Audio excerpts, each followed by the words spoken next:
मित्रों, हमारे जीवन और संबंधों पर ग्रह नक्षत्रों का बहुत गहरा प्रभाव पड़ता है। ग्रहों के प्रभाव के कारण कुछ लोगों को अपने जीवन में आसानी से सफलता मिल जाती है। वहीं कुछ लोगों को कड़ी मेहनत करने के बाद भी अपने लक्ष्य तक पहुंचने में दिक्कतें आती है। मित्रों, ग्रहों के शुभ प्रभाव देने पर आपके अधिकतर फैसले सही साबित होते हैं, लेकिन जब यही ग्रह कुंडली में कमजोर स्थिति में बैठे हो तो व्यक्ति का सही निर्णय भी गलत साबित हो सकता है। मित्रों, नमस्कार मित्रों, मैं आचार्य शंकर ठाकुर आप सबको अपने YouTube चैनल पर आत्मा की सूक्ष्म गहराई से मित्रों स्वागत करते हैं। मित्रों, यदि आप हमारे इस YouTube चैनल को सब्सक्राइब अब तक सब्सक्राइब नहीं कराए तो कृपया करके इस चैनल को सब्सक्राइब करें, लाइक करें, शेयर करें, बेल आइकन बटन को अवश्य दबाइए। मित्रों, ज्योतिष शास्त्र के अनुसार कुछ ग्रह दोषों के कारण आपको अपने प्रेम जीवन में असफलताओं या अपने पार्टनर से अलगाव का सामना करना पड़ सकता है। मित्रों, हमारे इस खास एपिसोड में हम आपको बताएंगे कि कुंडली में तलाक की स्थिति कब बनती है। मित्रों,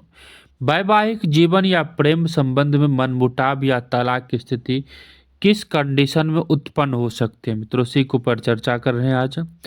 और जन्म कुंडली में ग्रहों की कई सारे स्थितियां ऐसे होते हैं जो पति पत्नी के बीच अलगाव या तलाक होने की कारण बनता है। मित्रों, सबसे पहले सप्तमेश का यानी कि सातवें घर के जो स्वामी या तो छठे में जाकर बैठे या आठवें में जाकर बैठे, छठे अथवा आठवें में होने पर पति पत्नी का तलाक अवश्य हो सकता है। 80% चांस रहता है कि तलाक हो सकता है। छठे आठवें भाव के स्वामी ग्रह का सातवें भाव में सप्तमेश के साथ होना भी वैवाहिक जीवन को प्रभावित करता है। यदि इस पर किसी अशुभ ग्रह की दृष्टि पड़ रही हो तो यह समस्याएं और ज़्यादा बढ़ सकती है। मित्रों, मंगल का पहले भाव में होना, चौथे भाव में होना, सातवें भाव में होना, आठवें भाव में होना या 12वें भाव के साथ किसी अन्य अशुभ ग्रह के साथ संबंध हो तो इसकी वजह से तलाक और अलगाव हो सकती है। मित्रों, क्योंकि मंगल यदि चौथे में है, पहले, चौथे, सातवें, आठवें और 12वें भाव में होता है तो मित्रों जातक अथवा जाति का मांगलिक होते हैं। सप्तमेश के छठे भाव में होने पर इसके ऊपर मंगल की दृष्टि पड़ रही है तो पति पत्नी अचानक से अलग हो सकते हैं। मित्रों, बिना कारण बिना वजह एकाएक कोई ना कोई मनमुटाव हुआ किसी बात को लेकर और दोनों अलग हो जाते हैं। लड़के की कुंडली में पहले और सातवें भाव में शनि और मंगल की एक दूसरे पर दृष्टि होने और लड़कियों की कुंडली में 5वें और 11वें भाव में इन दो ग्रहों की एक दूसरे पर दृष्टि होने पर शादीशुदा जिंदगी में परेशानियां आने का खतरा बना रहता है। मित्रों, शनि और मंगल दोनों की सातवें या आठवें भाव पर दृष्टि पड़ रही हो तो वैवाहिक जीवन खराब हो सकता है। मित्रों, अब कभी कभी शुक्र दोष भी बनता है अलगाव का कारण। मित्रों, ज्योतिष शास्त्र में शुक्र ग्रह को प्रेम का कारक माना जाता है। मित्रों, अगर किसी व्यक्ति की कुंडली में शुक्र दोष हो या शुक्र कमजोर हो तो उस व्यक्ति को शुक्र से संबंधित क्षेत्रों में अच्छे परिणाम नहीं मिल पाते, जिनमें से एक प्रेम भी है। मित्रों, शुक्र दोष के कारण जातक के विवाह में अड़चने और रुकावटें आते हैं, उस प्रेम संबंध में बार बार असफलता देखने को मिलती है, इनके कई रिश्ते बनकर टूट जाते हैं। अगर किसी तरह से बात शादी तक पहुंच भी जाए और विवाह संपन्न हो जाए तो जीवन साथी के साथ मतभेद रहता है। मित्रों, और पति पत्नी के बीच झगड़ा होता रहता है। इस स्थिति में जीवन साथी का किसी अन्य व्यक्ति के साथ भी संबंध बन सकता है। मित्रों, अब कई बार हम पति पत्नी में आपस का जो प्यार होता है उसको राहु टिकने ही नहीं देता।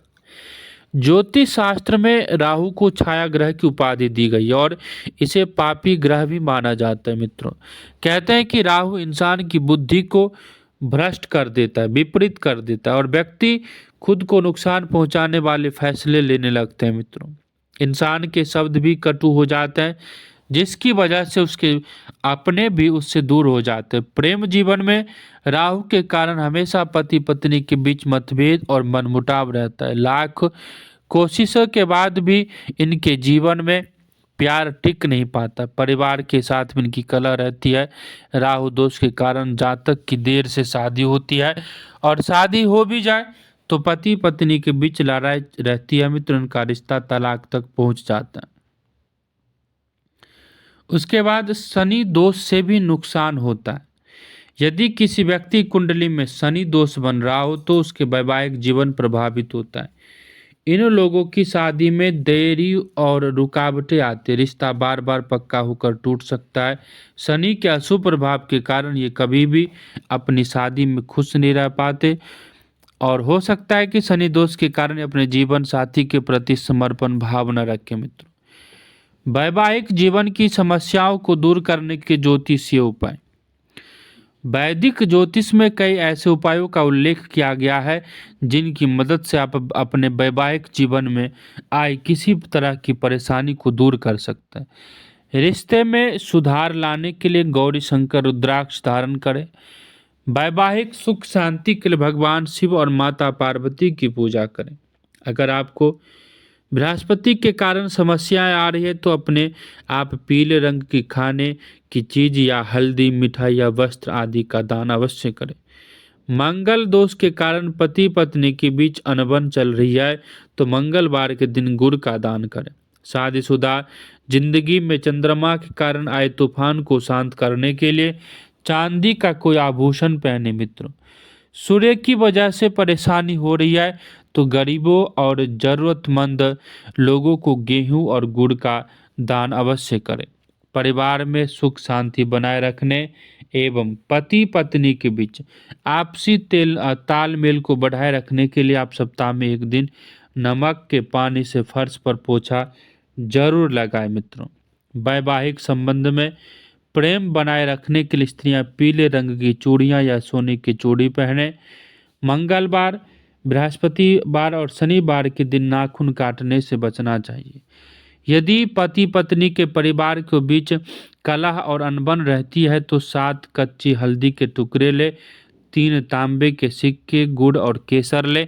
इन सभी चीज़ों को एक पीले रंग के कपड़े में बांधकर अपने ससुराल पक्ष के घर की ओर फेंक दें मित्रों। यदि आप इस उपाय को करते हैं तो आपके घर में आपके पति पत्नी के बीच जो मनमुटाव चल रहा था मित्रों वो दूर अवश्य हो जाएगा मित्रों। इस उपाय के द्वारा आप अपने पारिवारिक जीवन को, फैमिली लाइफ को फिर से जीवंत कर सकते हैं मित्रों। यदि आपके मन में किसी प्रकार की कोई शंका है, शंका की समाधान चाहते हैं, ज्योतिष से उपाय चाहते हैं मित्रों, आध्यात्मिक ज्ञान चाहते हैं अथवा ज्योतिष, वास्तु, अंक शास्त्र, हस्तरेखा सीखना चाहते हैं मित्रों, तो डिस्क्रिप्शन में दिए गए नंबरों पर आप हमसे कांटेक्ट कर सकते हैं मित्रों। इसी आशा के साथ कि हमारा यह कार्यक्रम आप सबको पसंद आता हो, आप लोगों से विदा लेता हूँ। तब तक के लिए नमस्कार।